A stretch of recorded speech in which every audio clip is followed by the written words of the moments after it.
नमस्कार बच्चों, मैं राजेश, डायरेक्टर शिक्षा क्लासेस। आज हम सीडीपी का टॉपिक पढ़ने वाले हैं। बेहद ही इंपॉर्टेंट टॉपिक, जिससे 4 से 5 क्वेश्चन हर बार पेपर में आते हैं और ये बेहद ही खास टॉपिक है। 4 से 5 क्वेश्चन, और क्वेश्चन क्या आते हैं वो भी करवाऊंगा। क्या क्वेश्चन आए थे, इससे पहले हम पूरे डिटेल में टॉपिक को पढ़ते हैं। ठीक है बच्चों, सारे क्वेश्चन मैं बताते चलूंगा कौन कौन से आए हैं। तो एनईपी, नेशनल एजुकेशन पॉलिसी। देखो, 15 अगस्त 1947 को हम जानते हैं हमारा देश आजाद हुआ, और 26 जनवरी को 1950 को हमारा संविधान लागू हो गया। बच्चों, इसके बाद पूरे देश में पहले शिक्षा मंत्री बने हमारे देश के मौलाना अबुल कलाम आजाद। उसके बाद भी अंग्रेजों की शिक्षा नीति चल रही थी, लेकिन इंदिरा गांधी की सरकार में 1968 में पहली शिक्षा नीति आती है। तो आपसे पूछे, भारत की पहली एनईपी कब आती है, नेशनल एजुकेशन पॉलिसी? 1968 में। इस टाइम मुख्यमंत्री देश की प्रधानमंत्री हुआ करती थी इंदिरा गांधी। तो देश की प्रधानमंत्री इंदिरा गांधी के शासनकाल में पहली शिक्षा नीति भारत में लागू हुई। उसके बाद 1968 के बाद 1986 में इन्हीं के बेटे राजीव गांधी भारत के प्रधानमंत्री बनते हैं, और 1986 में दोबारा शिक्षा नीति आती है, एनईपी। क्लियर है? तो 2 बार अभी तक आ चुकी है। ये कौन सी है? तो 2020-21 में लागू हुई है।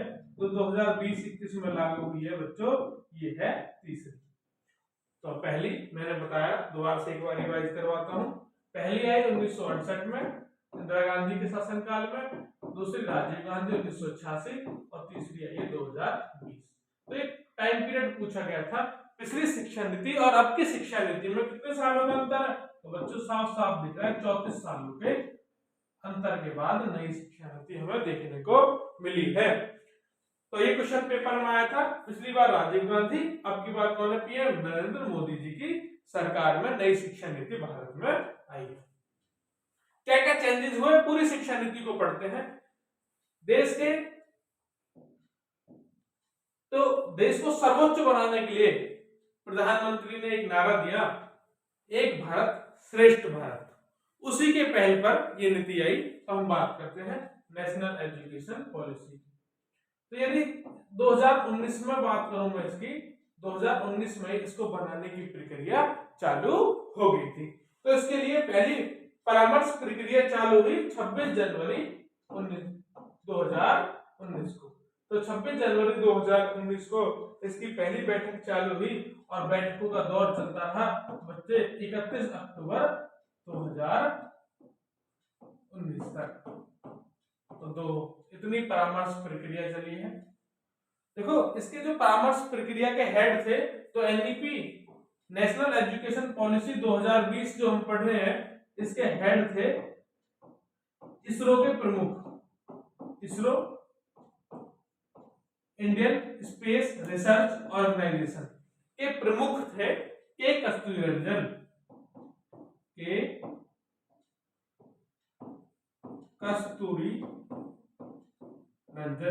तो के कस्तूरी रंजन समिति बनी, और इसरो के पूर्व प्रमुख थे, ये कौन थे? के कस्तूरी रंजन, इसरो के पूर्व प्रमुख। तो एनईपी 2020 जो लागू हुई, इसके अध्यक्ष कौन थे? के कस्तूरी रंजन। क्वेश्चन हजारों बार पेपर में रिपीट हो चुका है, सभी कंपटीशन एग्जाम में रिपीट हो चुका है। ये सीटेट ही नहीं बच्चों, सभी कंपटीशन एग्जाम में कि एनईपी 2020 के अध्यक्ष के कस्तूरी रंजन थे। क्लियर सी बात?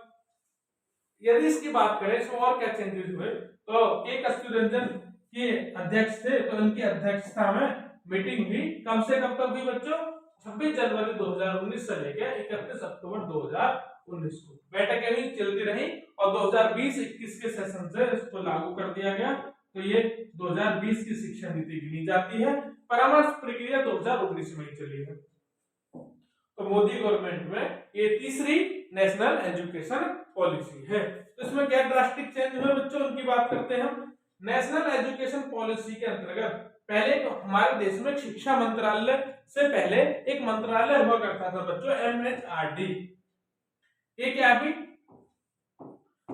एमएचआरडी हुआ करता था बच्चों, अब नहीं है। ये क्या है? Ministry of human resources and development.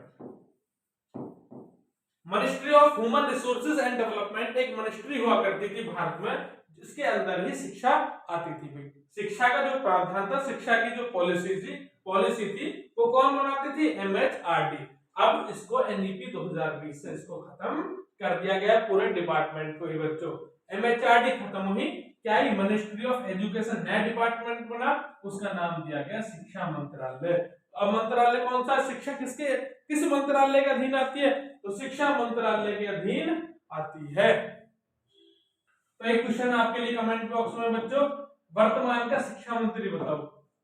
वर्तमान में शिक्षा मंत्री कौन है? आपसे कमेंट बॉक्स में क्वेश्चन है।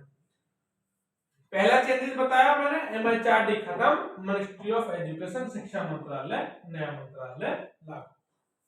देखो बच्चों, पहले जब आपने और हमने भी करी थी भाई, ठीक है, क्योंकि आप भी सभी बीएड हो, पढ़ रहे हो, तो स्ट्रीम वर्ड हुआ करता था 10+2, ऐसा बोला जाता 10+2 स्ट्रीम। या साइंस लोगे बच्चों आप, कॉमर्स लोगे या आर्ट साइड जाओगे, 3 स्ट्रीम हुआ करती थी बच्चों। अब स्ट्रीम शब्द को खत्म कर दिया जाएगा, और स्ट्रीम शब्द को खत्म करके वर्ड आएगा मल्टीपल एंट्री, और मल्टीपल एंट्री और एग्जिट। तो सबसे अच्छा है वर्ड मल्टीपल एंट्री को खोला जाएगा। कौन सा वर्ड आएगा? Multiple entry.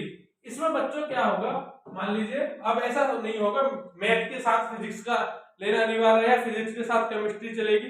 कोई किसी बच्चों को बायो पढ़नी है और उसका मन ज्योग्राफी पढ़ने का है, तो बायो के साथ वो ज्योग्राफी भी ले सकता है। अभी थोड़ी प्रक्रिया तुम्हें अजीब लग रही होगी, लेकिन ऐसा संभव है। हिस्ट्री मन कर रहा है फिजिक्स के साथ, हिस्ट्री ले सकता है। यानी कि कोई भी साइंस स्ट्रीम, कोई कॉमर्स स्ट्रीम, अब कोई स्ट्रीम नहीं है। अपनी रुचि के आधार पर अपने विषय खुद चुन सकता है। क्लियर है? तो ये स्ट्रीम वर्ड हटा दिया गया है। अब 10+2 की जगह बच्चों फॉर्मूला आता है 5+3+3+4। इसका जिक्र करेंगे हम अभी डिटेल में। क्या है? 5+3+3+4। तो इसको पढ़ते हैं बच्चों डिटेल में, और यही आपके पेपर में आने वाला है। तो मैंने बच्चों समझा दिया तुम्हें, 1968 में पहली आई, और उसके बाद भी 1986 में, फिर 2020 की जिक्र है। तो पहली फॉर्मूला क्या है? न्यू एजुकेशन पॉलिसी का सबसे ज्यादा आने वाला क्वेश्चन सभी कंपटीशन एग्जाम में, जितने भी कंपटीशन एग्जाम में 5+3+3+4। बच्चों एक चक्कर क्या है ये पढ़ते हैं। देखो बच्चों, पहली स्टेज का नाम हुआ, पहली स्टेज का नाम दिया, देखो एक 5 साल है, 5, तो इसको समझा रहा हूँ, 5 का मतलब है फाउंडेशनल। तो पहली स्टेज क्या है बच्चों? फाउंडेशनल, यानी फाउंडेशन तैयार की जाएगी, बच्चे का बेस तैयार किया जाएगा। इससे पहले एक कहानी सुनाता हूँ बच्चों। एक बार एक बकरे को पकड़ के ले जाया जा रहा था। सुनना भाई, थोड़ा सा इससे अपने आप को कनेक्ट करना। और एक लड़का छोटा सा स्कूल जा रहा था, तो बोल रहा था पापा जी ये इसको कहाँ लेके जा रहे हैं? तो वो बोल रहे भाई इसको काटने के लिए कसाई खाने में लेके जा रहे हैं। मुझे लगा स्कूल लेके जा रहे हैं। बताओ, बच्चों में इतना डर था एजुकेशन को लेकर, पढ़ाई को लेकर इतना डर पैदा हो गया था। तो तब तो ये चीजें बहुत ज्यादा लागू थी। मैंने एग्जांपल दिया है। तो इतना डर था बच्चों में, उस चीज को हटाने का प्रयास किया गया, और प्रयास अच्छा है, धीरे धीरे सफल भी होगा। कुछ कमियां हैं उनकी भी जिक्र करेंगे।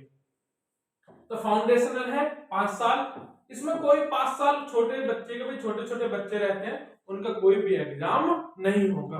कब? वो पहली 3 साल बच्चा खेलेगा। देखो बच्चा, वो छोटा सा बच्चा 3 साल का होता है, कितना वो स्कूल जा रहा है, तो स्कूल में वो खेल में उसे सिखाया जाएगा। एजुकेशन विद प्लेइंग, कैसे कंसेप्ट होगा इसमें? खेल में शिक्षा का प्रावधान की बात होगी। फ्रोबेल वाले की, फ्रोबेल ने कंसेप्ट दिया था खेल में शिक्षा। तो एक खेल में शिक्षा होगी, तो 3 साल बच्चा खेलेगा। 2 साल बच्चे वो फर्स्ट और सेकंड करेगा, इसमें कोई एग्जाम नहीं होंगे। तो बच्चा कब दूसरे में पहुंचेगा पता भी नहीं चलेगा। तो यानी कि पहली फाउंडेशन में बच्चों को खेल में शिक्षा, चीजों को व्यवहार में परिवर्तन, ये सब चीज सिखाई जाएगी। इससे एक और पॉइंट है बच्चों इसमें, जो आपके पेपर में आया था और टीचर उसको नहीं करवाएंगे, तो ध्यान से देख लीजिए। वो पॉइंट में लिख के लेके आया हूं आपके लिए, इंपोर्टेंट जो क्वेश्चन पेपर में आपके में आएगा ही है। क्या क्वेश्चन है? तो मैं क्वेश्चन को साथ साथ ले रहा हूं। ECCE की फुल फॉर्म पूछ ली गई पेपर में। तो ECCE क्या है? अर्ली चाइल्डहुड मैं लिख देता हूं बच्चों, आप भी लिख लो। अर्ली चाइल्डहुड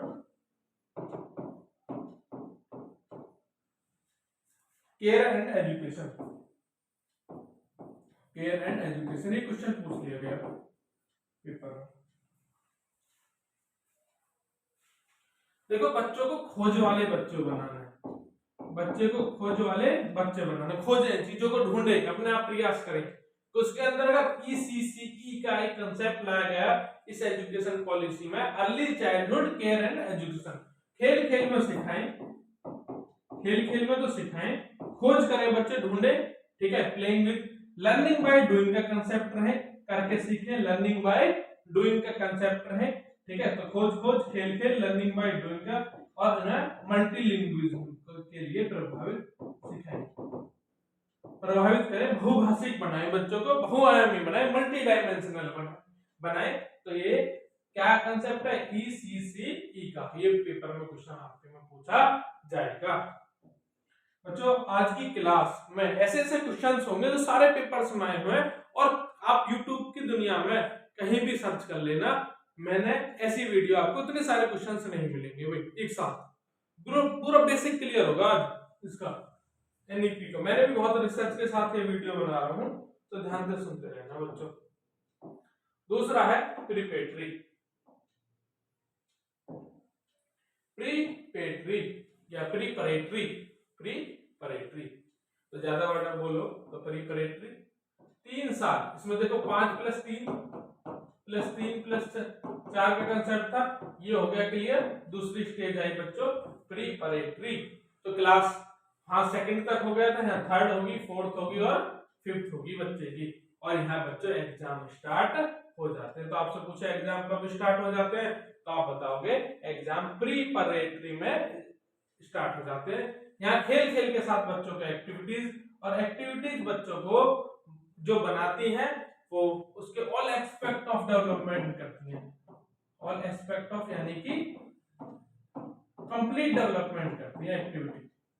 एक्टिविटी का होना बहुत जरूरी है, क्योंकि बच्चों को अपॉर्चुनिटी मिलेगी, अवसर मिलेगा, वो अपनी बातों को ज्यादा से ज्यादा सीखेगा। तो activity all aspect of development plus इसमें स्टडी होगी, और बच्चों को साथ दिया जाएगा CCE का कंसेप्ट। CCE मतलब कॉन्टिन्यूअस कॉम्प्रिहेंसिव इवैल्यूएशन, मैंने एक वीडियो आएगी अगली, उसमें पूरा डिटेल में पढ़ाऊंगा। तो CCE यानी कि सतत मूल्यांकन होगा उसका, और चीजें धीरे धीरे आगे बढ़ेंगी। इसमें इवैल्यूएशन में भी कैसा, formative better than summative. CCE वाली वीडियो में मैंने पूरा समझाया फॉर्मेटिव क्या होता है, रचनात्मक क्या होता है, योगात्मक क्या होता है, ये पेपर में आएगा ही आएगा भाई। तो ये होता है जब पढ़ने के दौरान, ये है अंत में, तो पढ़ने के दौरान ज्यादा अच्छा है मूल्यांकन, पढ़ाई के दौरान मैं आपसे कंसेप्ट क्लियर करवा रहा हूं तो ये ज्यादा अच्छा है एज कंपेयर टू मैं बात करूं समेटिव के एंड में। लैंग्वेज बच्चे की जो होगी वो रीजनल होगी, क्षेत्रीय भाषा, प्रांतीय भाषा जा सकता है।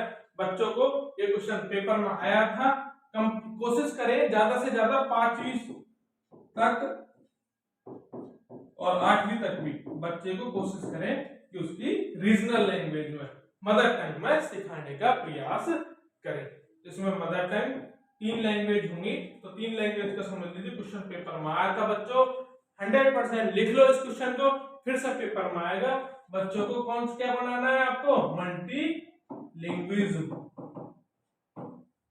ये क्वेश्चन ये भी आता है कि मल्टी लिंग्विज्म में जैसे कोई पंखा है, फैन है, उसको हिंदी में भी लिख रखा है, इंग्लिश में भी लिख रखा है, तो ये हमें क्या करता है, डाउट पैदा करता है हमारे मन में, या हमें संदेहात्मक बनाता है, डाउटफुलनेस हमारे अंदर क्रिएट करता है। नहीं, ये हमारी बहुभाषिक है, ये हमारी सोच को सुधारता है।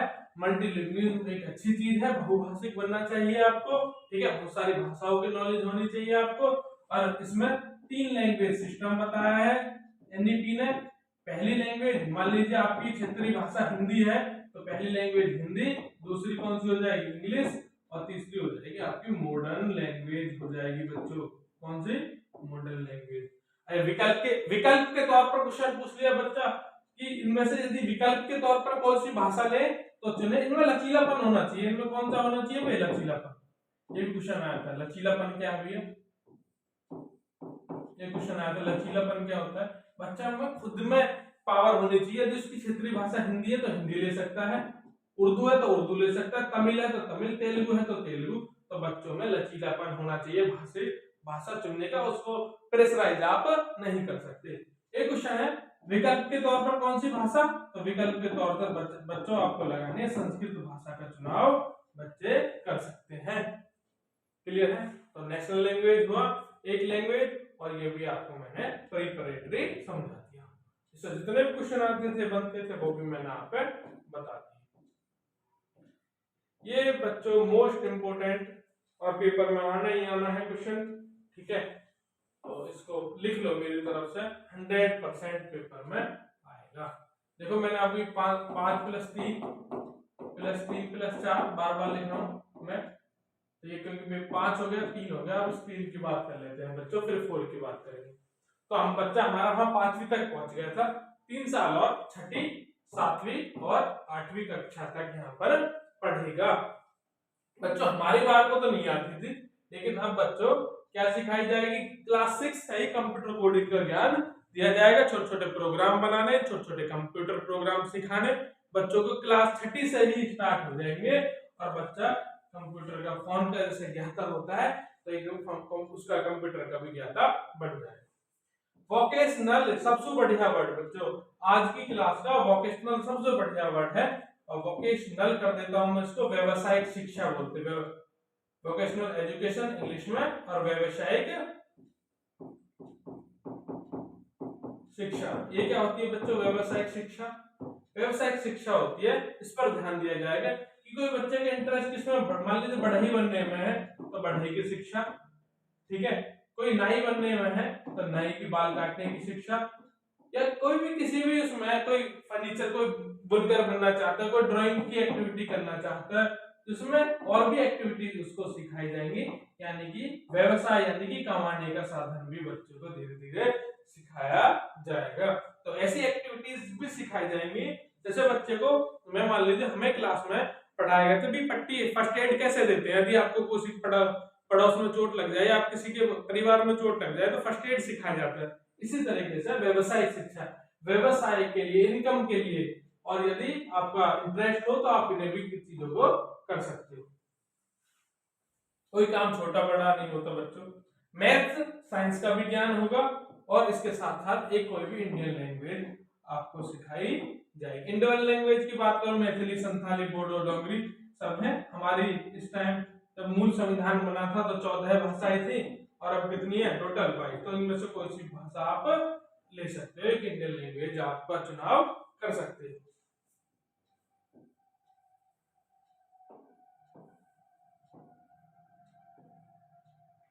बहुत अच्छा बच्चों, और ये रहा आज का सबसे बेहतरीन सवाल कि बच्चों देखो 5 + 3 ये भी हो गया, ये भी पढ़ लिया। इसमें हमने फाउंडेशनल, प्रिपरेटरी, मिडिल स्टेज और लास्ट स्टेज है बच्चों चौथी। उसके बाद हम क्वेश्चंस करेंगे जो जो पेपर में आए हैं। तो देखिए क्लास हम 6ठी 7वीं 8वीं तक पढ़ ली थी, अब आगे बच्चे 9वीं 10वीं 11वीं और 12वीं की बात होगी आपसे। तो इसमें नो स्ट्रीम वर्ड है, मैंने बता दिया कि बच्चे कोई भी चुनाव आप कर सकते हो। हिस्ट्री के साथ बायोलॉजी, बायोलॉजी के साथ केमिस्ट्री, या कोई भी जो भी आपको मन करे भाई बायोलॉजी के साथ मैथ, कोई भी सब्जेक्ट आप चुन सकते हो जो आपको पसंद हो। बायोलॉजी के साथ हिस्ट्री भी आप चुन सकते हो, यानी कि मल्टीपल सब्जेक्ट की अब एंट्री हो चुकी है। परीक्षा सेमेस्टर वाइज होगी, मेन परीक्षा क्या होगी, सेमेस्टर वाइज। तो परीक्षाएं देखो मैंने अभी थोड़ी देर पहले जिक्र किया था सीसीई पैटर्न। तो सीसी यानी कि सतत व्यापक मूल्य, लगातार मूल्यांकन होगा। तो परीक्षा सेमेस्टर वाइज होंगी, एक साल में 2 बार परीक्षाएं होंगी। मोस्ट इंपोर्टेंट बच्चा मैंने शुरुआत में बता दिया, इस एजुकेशन का रटवाना नहीं है, रॉट लर्निंग को खत्म करना है। इसका उद्देश्य क्या है, रॉट लर्निंग को खत्म करना। रॉट लर्निंग की जगह बच्चों आएगा क्रिटिकल, बच्चा करके सीखे, ओवन खुद से सीखे, बच्चा एक्टिव रहे, बच्चा नॉन स्टैटिक रहे। तो बच्चा जिसमें क्रिटिकल खुद से सीखेगा, लर्निंग बाय डूइंग होगा, खुद से सीखेगा, ओवन खुद के कंसेप्ट बनाएगा, खुद को अपॉर्चुनिटी देगा, बच्चा एक्टिव रहेगा, बच्चा ओपन माइंडेड रहेगा, बच्चा डाइवर्जेंट रहेगा, बच्चा क्रिएटिव रहेगा, तो वो बच्चा क्या कहलाएगा? कितने सारे फॉर्म बता दी, क्रिटिकल और लॉजिकल थिंकिंग, तार्किक ज्ञान, रटना नहीं, कैसा तार्किक ज्ञान होगा। और इसमें एक फॉरेन लैंग्वेज भी बच्चा लेगा। क्लियर है? फॉरेन लैंग्वेज का कौन कौन सी लेगा, इंडियन लैंग्वेज कौन कौन सी हो सकता है वो भी जिक्र कर दूंगा मैं भी। और ये फॉरेन लैंग्वेज में आप लिख सकते हो, 4-5 भाषाओं को मैं जिक्र कर दूं। तो फॉरेन लैंग्वेज में आप बच्चा कोरियन लिखना चाहो तो लिख लीजिए, Korean, Thai, Spanish, French, German. बच्चों बहुत इंपॉर्टेंट हो गया आज क्लास, और ऐसी क्लास नहीं मिलेगी आपको। फ्रेंच, क्योंकि मैंने सभी का निचोड़ है क्लास, सभी का निचोड़। पुर्तगाली, रूसी,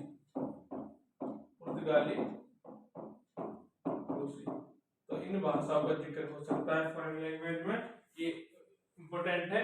इसमें चाइनीज को नहीं जोड़ा गया है, ये भारत के लिए मैं समझता हूँ नुकसानदायक है, क्योंकि भारत के मुद्दे चाइना के साथ सही नहीं चल रहे थे, तो फॉरेन लैंग्वेज में चाइना को नहीं जोड़ा गया। जोड़ना इसलिए चाहिए था कि हम उनका व्यवसाय जाने, उनके यहाँ व्यवसाय करें, उनसे इनकम जनरेट करके लाए, लेकिन ये नहीं जोड़ी गई है। तो लेकिन जोड़नी जानी चाहिए मेरे अनुसार। Korean, Spanish, Thai, French, German, पुर्तगाली और रूसी फॉरेन लैंग्वेज के तौर पर जोड़ी जाएगी। बच्चों एक क्वेश्चन मैं बताता हूं आपको, और मैं भी पूछूंगा आपसे। देखो इसमें बजट में, भारत का एक बजट होता है एनुअल फाइनेंशियल स्टेटमेंट, उसमें जीडीपी होता है एक वर्ड, ग्रॉस डोमेस्टिक प्रोडक्ट, सकल घरेलू उत्पादन में जीडीपी का शिक्षा पर कितना खर्च होगा? तो शिक्षा पर बच्चों खर्च होगा जीडीपी का 6%। तो कितना खर्च होगा जीडीपी पर? शिक्षा पर जीडीपी का 6% खर्च होगा। ये पेपर में पूछा जाएगा। कुछ क्वेश्चन ऐसे हैं बच्चों जो मैंने नहीं पूछे हैं, और मैंने उनकी बात जिक्र आपसे कर लेता हूँ। क्लियर है? देखो बच्चों, एक पेज यहाँ है, चलो इससे पहले मैं यहाँ जिक्र करता हूँ, ठीक है? आपसे जो क्वेश्चंस हैं जो पेपर में आए हुए हैं उन क्वेश्चंस की बात कर लेता हूँ मैं, वो सबसे ज्यादा जरूरी है। एक क्वेश्चन आया बच्चों, पहल क्या है?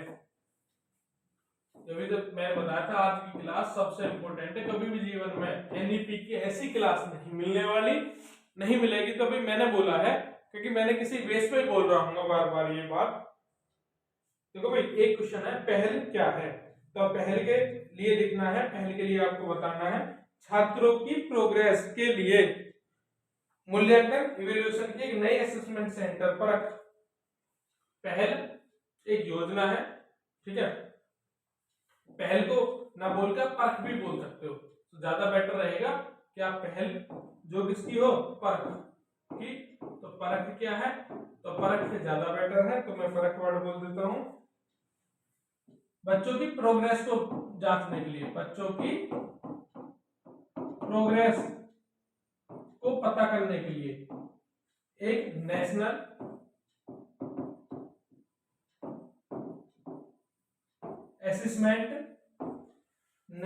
असेसमेंट सेंटर की स्थापना। देखो बच्चों की परख, बच्चे की परख ही है अभी, बच्चों की प्रोग्रेस को, बच्चों की पहल को, कुछ भी बोल दीजिए भाई, उनको जांचने के लिए एक नेशनल असेसमेंट सेंटर बनाया गया। वो सेंटर जांचेगा कि बच्चे किस प्रोग्रेस पे एवरेज बढ़ रहे हैं, क्या कमी है, क्या अच्छाई है, तो परख वो डिपार्टमेंट होगा। तो क्वेश्चन पेपर में आया था, मैंने आपको बता दिया, और जो रह गए हैं वो क्वेश्चन मैंने लिखे हैं। तो अगला क्वेश्चन मैं आपसे बताता हूं, अगला क्या है। एक भारत श्रेष्ठ भारत क्या है? तो इस नीति में क्या है, एनईपी में एक भारत श्रेष्ठ भारत, इसका मतलब है भारतीय भाषाओं की एकता के बारे में जानेंगे। एक भारत श्रेष्ठ भारत का मतलब है भारत का मतलब है भारत की जो लैंग्वेज है उनकी एकता के बारे में जानने से मतलब है। इसमें कुछ क्लास 6 में क्वेश्चन आया था, जो क्वेश्चन में आए हैं वो है ये भी जो पेपर में आए थे। क्लास 6 में कुछ क्लासिकल लैंग्वेज भी आएंगी, शास्त्रीय भाषाएं। क्लासिकल लैंग्वेज शुरुआत हो जाएगी, क्लासिकल यानी कि शास्त्रीय भाषाओं की। और शास्त्रीय भाषाएं कौन कौन से रहेंगी वो लिख लो बच्चों, जो पेपर में आपके में आएंगे। तमिल, तेलुगु, कन्नड़, ये बच्चों पेपर में आएंगे आए हुए क्वेश्चन करवा रहा हूं मैं आपको। मलयालम, उड़ीसा, पाली, फारसी, उड़ीसा, पाली, फारसी, ये बच्चों आए हुए क्वेश्चन हैं कि भाई क्लास 6 में क्लासिकल लैंग्वेज जोड़ी गई है, वो कौन कौन सी है? तमिल हो सकती है, तेलुगु, कन्नड़, मलयालम, उड़ीसा, पाली और फारसी का जिक्र होगा।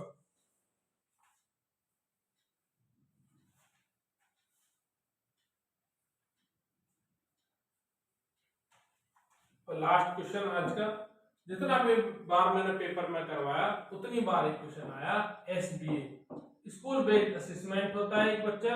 स्कूल बेस्ड असेसमेंट जो होगा, जो उसका रिजल्ट आएगा, रिजल्ट को प्रोग्रेस कार्ड जो बोलते हैं, प्रोग्रेस कार्ड, प्रगति पत्र भी बोलते हैं हिंदी में, या उन्नति पत्र भी जानते हैं। तो प्रोग्रेस कार्ड याद कर लो तो ज्यादा अच्छा होगा। तो अब जो टीचर कौन सा क्या जारी करेंगे? जो प्रोग्रेस कार्ड, हिंदी में उन्नति पत्र या प्रगति पत्र जो भी जारी करेंगे, तो इंग्लिश में ज्यादा अच्छा है लैंग्वेज सीडीपी की, तो इसलिए मैंने इंग्लिश में लिखा है। तो उन्नति या प्रगति पत्र करके पेपर में आया था। वो क्वेश्चन क्या था कि वो 360 डिग्री डायमेंशनल में होगा। ये क्या मतलब है बच्चों? 360 डिग्री डायमेंशनल में हो गए। तो बच्चों का कंप्लीट विकास को देखा जाएगा। इसमें कंप्लीट विकास देखा जाएगा बच्चों का। कॉग्निटिव भी, कॉग्निटिव होता है संज्ञानात्मक, मैंने बताया था ब्लूम टैक्सोनॉमी में। संज्ञानात्मक जिसमें बच्चों के दिमाग, थॉट्स, फीलिंग्स, विचार, अंडरस्टैंडिंग पावर, ठीक है, ये सारी चीज देखी जाएंगी। दूसरा बच्चे का अफेक्टिव भाग, अफेक्टिव होता है भावनात्मक। फीलिंग्स क्या है उसके? अप्रिसिएशन, मोटिवेशन, ये क्या है? ये सारी चीजें अफेक्टिव, भावनात्मक पक्ष भी देखा जाएगा। तीसरा है साइकोमोटर, खेल कूद भी देखी जाएगी बच्चों की। कॉग्निटिव भी बोलते हैं इसको। और इसमें बच्चों का यानी कि बच्चों का शारीरिक विकास, मानसिक विकास और यानी कि संपूर्ण विकास की, संज्ञानात्मक विकास, तीनों, भावनात्मक विकास, तो तीनों चारों की गौर दी जाएगी। सभी के बेस पे नंबर उसको मिलने वाले हैं। तो इसलिए प्रोग्रेस कार्ड को 360 डिग्री डायमेंशनल कार्ड का रूप दिया जाता है। ये सारे क्वेश्चंस थे और कोई क्वेश्चंस रहा नहीं है मेरे हिसाब से, ठीक है। और एनसीईआरटी, एससीईआरटी सिलेबस को गौर देंगे। क्लियर है बच्चों? 12वीं करने के बाद बच्चा कॉलेज में पहुंच जाता है और ग्रेजुएशन करता है। ग्रेजुएशन की प्रोसेस है।